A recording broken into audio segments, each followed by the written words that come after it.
April 2nd, 2024, jacked up from the brand new WTOV9 Digital Content Center. The camera's better, the audio's better, everything is better. This brand new Digital Content Center at our station just built within the week, and we are ready to go. So this is the format. This is how you're going to see it for the remainder of this show.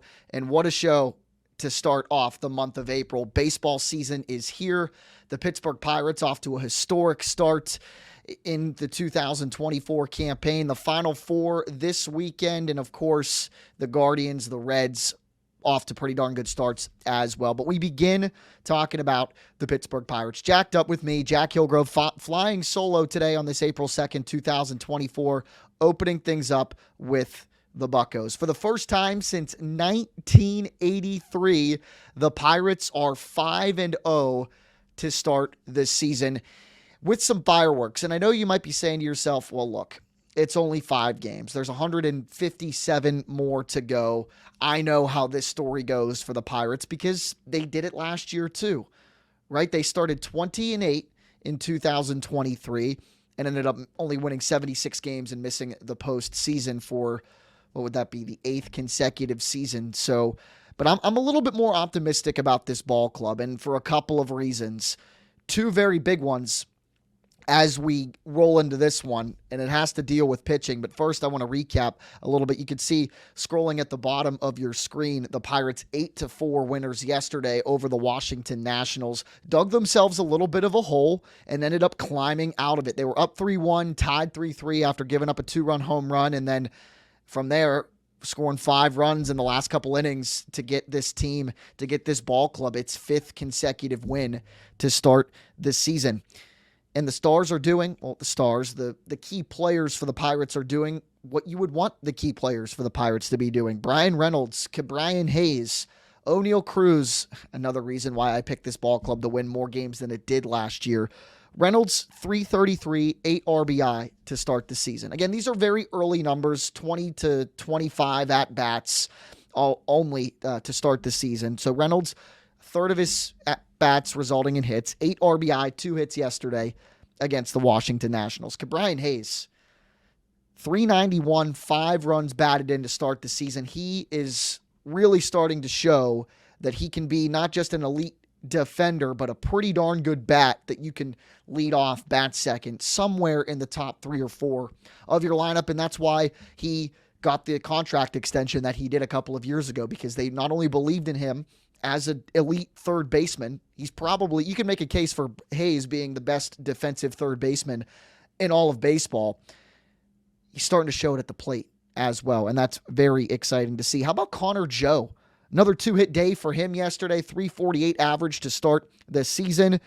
Kutch with 2 hits yesterday. Andrew McCutchen, after going hitless in the Miami series to start the season, he ends up with 2 hits, searching for that 300th career home run. If you're planning on, going to any of the games in the opening series this weekend at home against Baltimore, you're kind of hoping that he saves career home run number 300 for one of the home games, because that would make PNC Park a pretty darn cool place to be if it happens in friendly confines. So he gets 2 hits yesterday to start his hit parade, if you will, in 2024. A guy that you're going to see a lot as this club's designated hitter in 2024. And a large part of that is because Michael A. Taylor was acquired with only a couple of weeks left in spring training. That gives you a legitimate defensive, very good defensive option in center field every day. Now, Taylor last year only like 220 at the plate with 21 home runs in Minnesota. But yesterday against one of his former teams in Washington, 3 hits,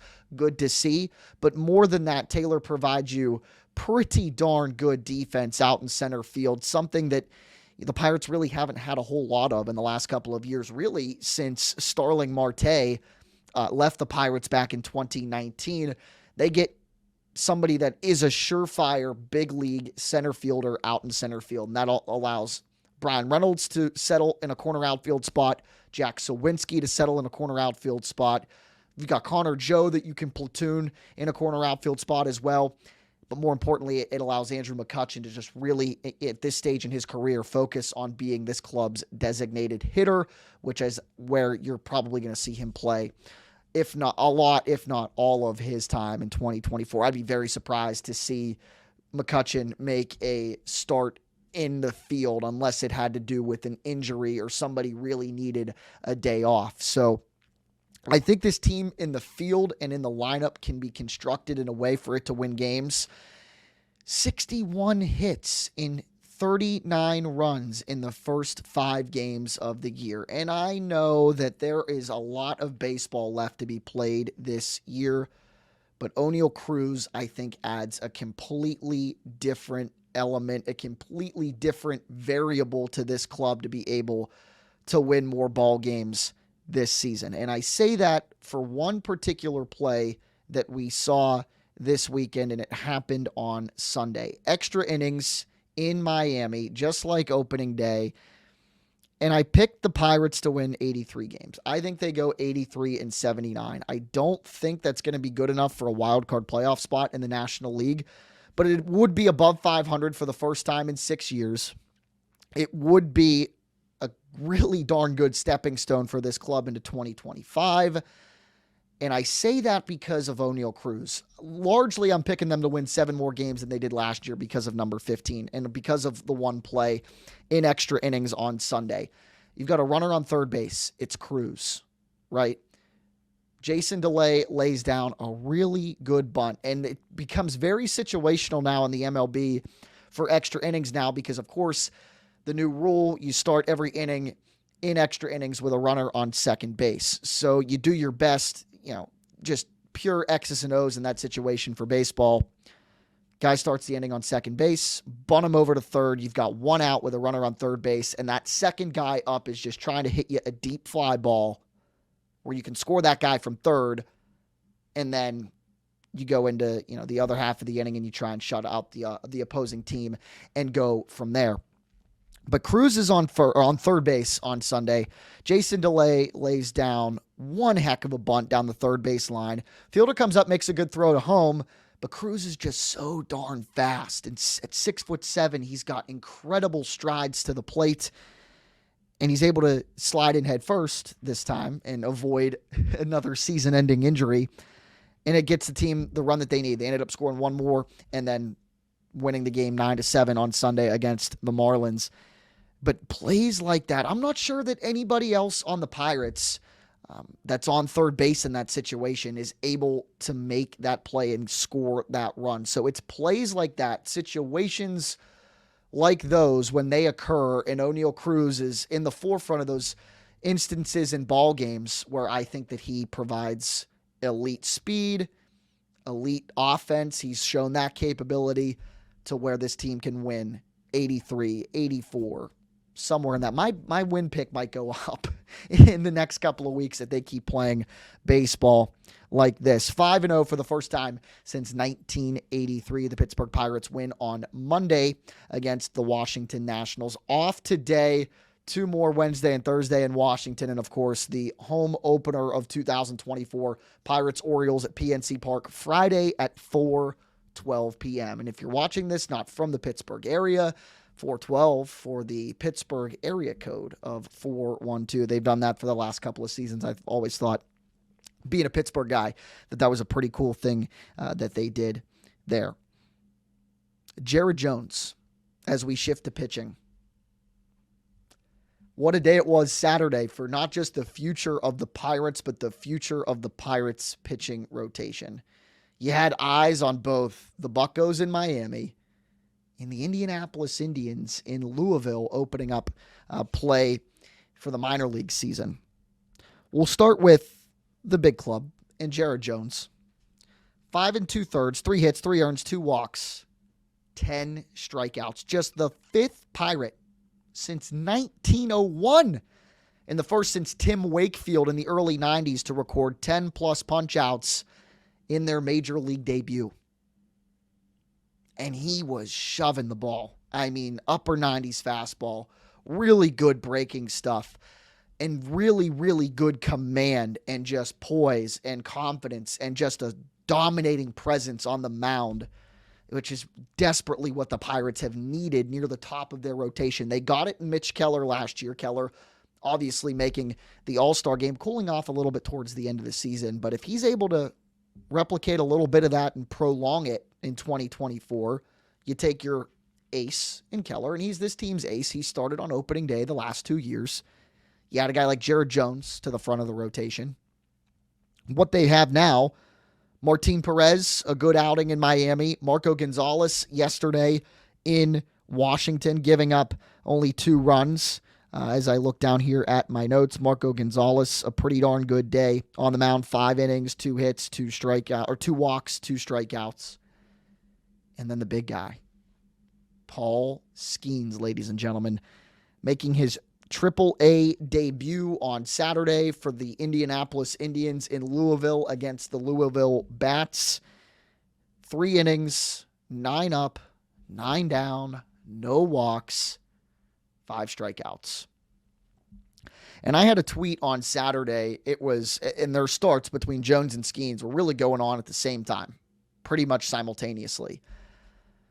At one point during the day on Saturday, both of Skeens and Jones's stat lines were 3 innings, no walks, 5 strikeouts. Now, Skeens only ended up going 3 innings, and that ended up being his final number. Jones doubled the strikeout total when it was all said and done.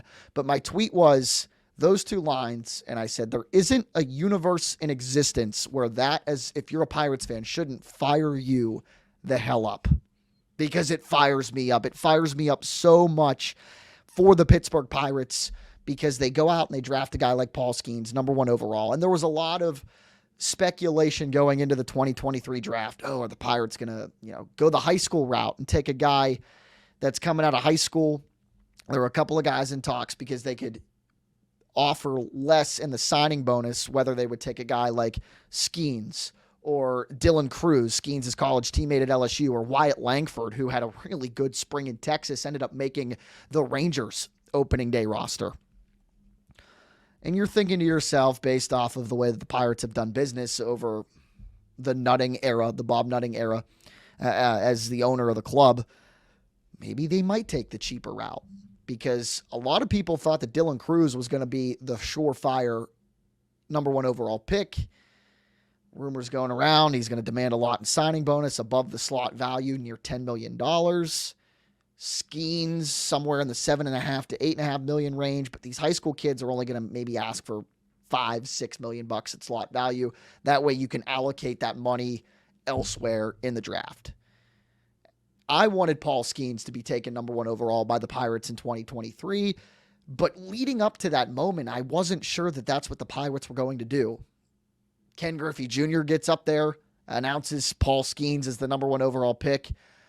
Just the biggest sigh of relief from me, from a guy that wanted Paul Skeens. I would have to imagine, a lot of Pirates fans felt that way as well because of situations like on Saturday. This guy's got the ability to not just be the ace of the Buccos rotation for years to come, but to be one of the best starting pitchers in all of baseball. I think we're getting to that point. I think we're really getting to that point with Paul Skeens where and it might even happen as early as this year once he gets called up and settles into a spot in the rotation where he is just too darn good. I'm thinking maybe Rookie of the Year votes. I'm thinking maybe that he plays an integral part in this team, maybe trying to push itself into a playoff spot in September. It's exciting stuff, man. It's really, really exciting stuff. Now, obviously, a lot more will go into it. When are we going to see him in the big level? I would have to anticipate that we don't see him maybe until June. There's the rule in baseball, the Super 2 rule, where if you wait until an X number of days to call him up, you gain an extra year of club control on the rookie deal before he becomes an unrestricted free agent. We saw that with Garrett Cole. Garrett Cole's time runs out in Pittsburgh. They trade him to Houston. He's in Houston. He spends a year or two in Houston with the Astros and then gets a buku deal with the New York Yankees, and that's where he's been ever since.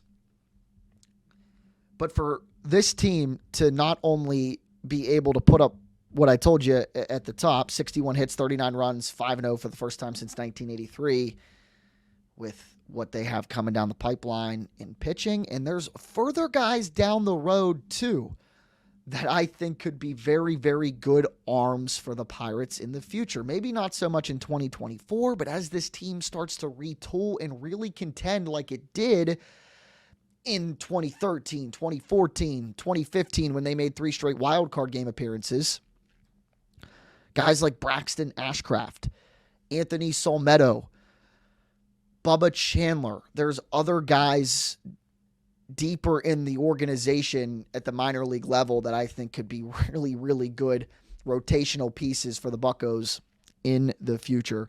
So it's exciting stuff. It really is. And how about the bullpen? How about the Bucco bullpen in the first 5 games? We knew David Bednar was going to, and he did give up a home run in that extra innings game on Sunday, which was unfortunate to see a blown save opportunity right off the bat, but I'm not worried about him. He was an all-star last year. He's one of the best closers in the National League, and I think he's going to be pitching in some pretty important moments for the Pirates this year. But I'm looking at guys like Jose Hernandez, Aroldis Chapman, Luis Ortiz, who was thought to be a rotational piece, kind of struggles and starts last year, gets moved to the bullpen early for this year, 2 scoreless innings and extra innings on opening day. Partially the reason, a big part of the reason why they won that game on opening day in Miami. Ryan Borucki and Hunter Stratton. So Stratton, Borucki, Ortiz, Chapman, Hernandez. Those 5 guys, deep into the bullpen guys. And then you add Colin Holderman into the fold once things settle down. Ryder Ryan's been pitching well as well for the Pirates out of the pen.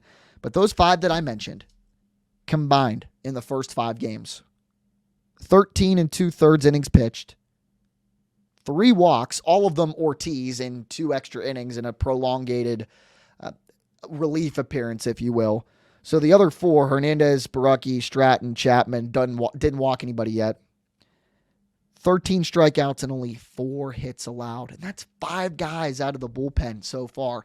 And I think a lot of people, maybe from the national perspective too, would have anticipated the Pirates bullpen to be pretty darn good in 2024. One of the real bright spots of the Buccos this year was that, man, I think their bullpen has the ability to be a playoff contention type bullpen. It's just a matter of if the lineup 1 through 6, 7 is going to get you what you need to do to score runs, and is the starting pitching going to hold up? I don't really think the bullpen was ever in doubt to be good, especially after they went out and signed Aroldis Chapman. But these role guys, not necessarily your Chapmans and your Bednars, but Hernandez, Ortiz, Borucki, Stratton, those are the guys that might need to come in the 5th inning if a starting pitcher gets up towards 80, 85 pitches through 4 2/3, which happens quite frequently.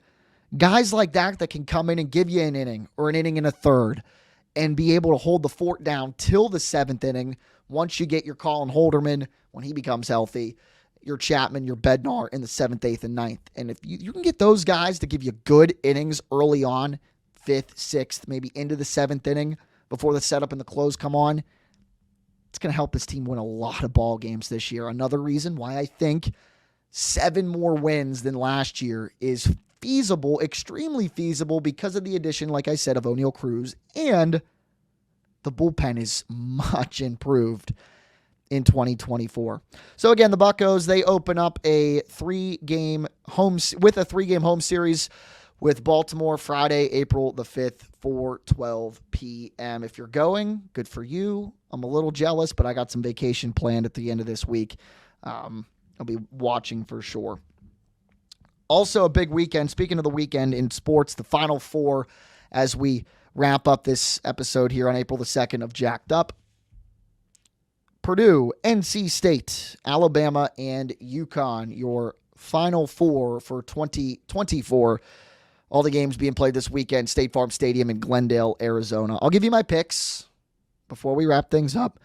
Game 1 on Saturday is NC State and Purdue. 6:09, I think it gets underway. How about the Wolfpack? I have mixed feelings.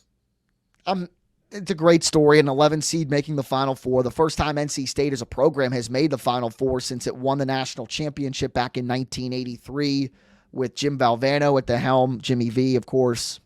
So it's cool to see for them, but I look at it as from a Pitt perspective, and I'm like, this team beat NC State twice. Pitt beat them twice this season. But it's just one of those things where everything really, and you listen to Kevin Keats talk and a couple of their players, like everything's clicking right now for NC State. And that's the reason why they were able to win 5 games in 5 days and win the ACC tournament and go on this run that they're on right now. DJ Burns, man, what a player. A fan favorite, really, in Pittsburgh when NC State had its round of 64 and round of 32 games in PPG Paints Arena.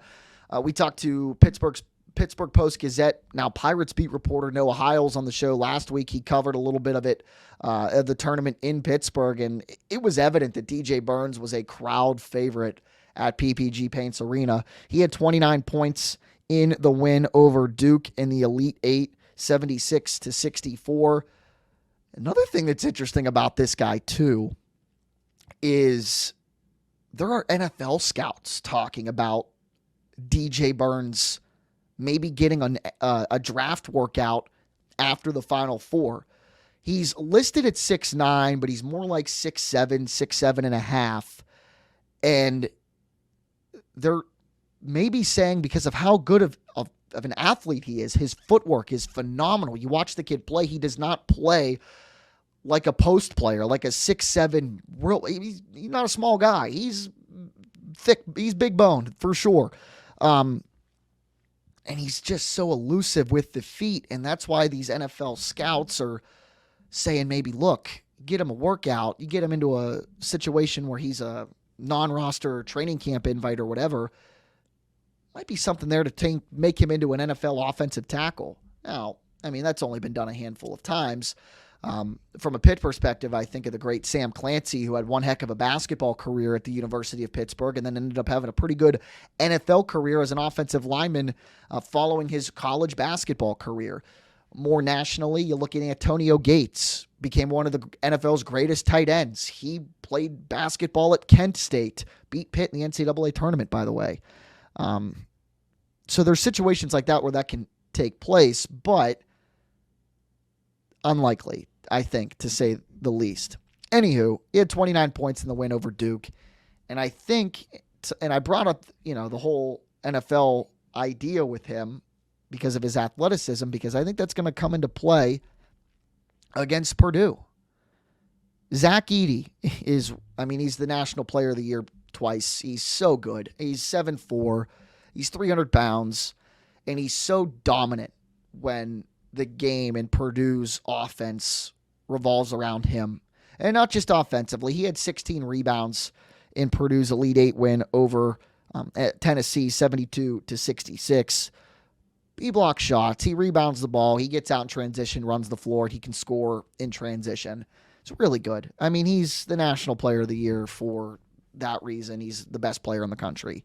But I can see a situation where DJ Burns is able to play a little bit with Zach Edey. I'm interested to see that matchup. Edey's, dominant, sure, but Burns and his athletic ability in the post might cause Edey some fits, especially early on. And Purdue shot 3 for 15 from 3 in the Tennessee game. On the season, they shoot 40% from beyond the arc. Now, are they going to be able to fix that? They'll have a little bit of a break and a little bit more practice time, obviously, before the Final Four. Yeah, I don't think I would bet on Purdue to have a bad shooting night from 3 again. But if it only improves a little bit, 3 for 15 turns into 6 for 15, I could see NC State sniffing around for a little bit.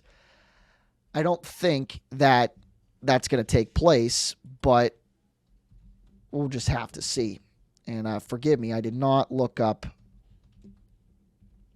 the point spread to start, and now I do. Purdue opening up as a 9.5 point favorite against NC State. Yeah,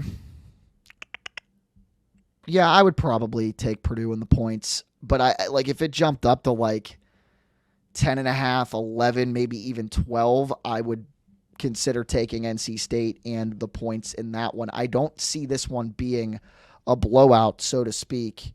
I could see... Sorry, I'm looking up again the point spread for the next game we're going to talk about as well. I could definitely see the idea of NC State hanging around a little bit in this one. But we'll just have to see. I mean, like I said, Alabama or NC State and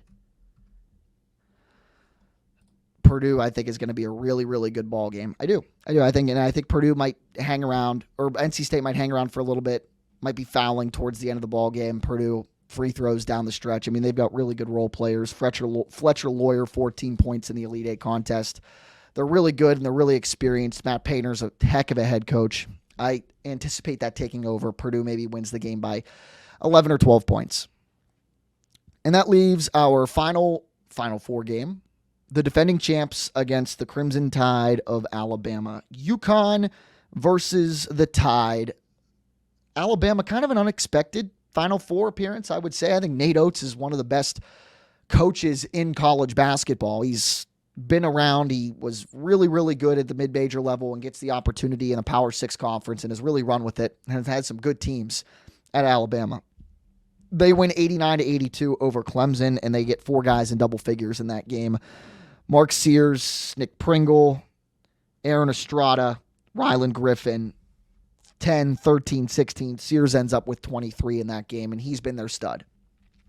So they're kind of like UConn in that way, where a lot of different guys can score it, but they're off-brand, they're store-brand compared to what UConn brings to the table. I mean, they're just too darn good. I picked them to win the national championship when I was filling out my bracket. A lot of people did. They're just too darn good of a basketball team where I don't think that they're going to struggle at all. 10 consecutive NCAA tournament wins by double digits. It's nuts. It's dominance. Danny Hurley is building the premier college basketball program in the country. Now, we've seen in the past, especially in the last couple of decades, where it's changed a little bit at the top, but the consistency has been there. Your Dukes, your North Carolinas, your Kansases, and UConn, with some national championships since the 21st century as well, they've been near that top. But I never really thought it's been one program and everybody else like it has for football. A little bit of Clemson, mostly Alabama, and now it's kind of shifting to Georgia. Michigan winning the national championship, obviously, this last year. But I think we might be getting to that point with the UConn Huskies where it's just them and like they're tier one by themselves, and all those other schools that I mentioned, Duke, North Carolina, Kansas, insert other pretty darn good programs. Tennessee had a good year. Marquette. I think they're all on a tier together and looking up at Danny Hurley and the UConn Huskies. 11.5-point favorite over Alabama. Give me UConn in that game. I think they win that game by 15. Tristan Newton, Cam Spencer, Alex Karabin, and Donovan Clingan, just so good. And Clingan is his ability, again, kind of like Zach Edey, to be able to get out and run the floor in transition after coming up with a big play, a big rebound, or a block on the other end defensively, just makes them so exciting. So I think it's going to end up being a UConn-Purdue national championship. And when we rejoin next week on Jacked Up, which would be Tuesday, April the 9th, the day after the national title, I think we're talking about a back-to-back situation with the Huskies. First team to do it since Florida did it back in 2006 and 2007. They would be the first team to win two straight since Billy Donovan and the Gators did it back then, and they were so good. I mean, they had NBA talent left and right on those teams. Corey Brewer, Joakim Noah, and we're getting to that point now with UConn where they're just way more talented than anybody else out on the floor. They would really have to shoot themselves in the foot to lose, I think, either one of the games, especially the first one against Alabama. So there you have it. I think Purdue wins. I think UConn wins. I think UConn's cutting down the next Monday, and the Buccos off to a 5-0 start for the first time since 1983. Other area baseball teams doing pretty well too. The Guardians, they were trying to go 4-0. They ended up losing the series finale to Oakland on Sunday, so they're 3-1, getting ready to start a series with the Seattle Mariners this week before they return home. And then the Cincinnati Reds on Sunday, down 5-3 in the ninth, 2 outs, down to their final strike. They get a guy on base, 2-run home run, and then a walk-off solo shot for Christian Encarnacion Strand. So I would have to imagine that was a pretty darn cool atmosphere. Great American Ballpark this weekend for you go from being down to your last strike, down 2 runs in the 9th inning, to winning the ball game in a matter of minutes. So it's a lot to be excited about, obviously, with the Final Four getting ready to wrap up and conclude this weekend. And, of course, it's baseball season. And before you know it, it'll be NFL draft season as well. Be on the lookout from us for the NFL draft. I think we got some pretty darn cool stuff, at least preliminary talks with some suits and some people in charge here at WTOV for this show specifically. So as we get more concrete with it, we'll let you know. But I think we're going to have some pretty cool stuff planned for the NFL draft as well. Until then, hope you check us out. Be sure to subscribe to the WTOV News 9 YouTube channel. Look for us on Facebook. Of course, follow us on X at WTOV9, and I'm on X at Jack WTOV9. This has been Jacked Up. Thanks for sticking around. We'll be back at it with more next week. Until then, we'll talk to you soon. Thanks for watching.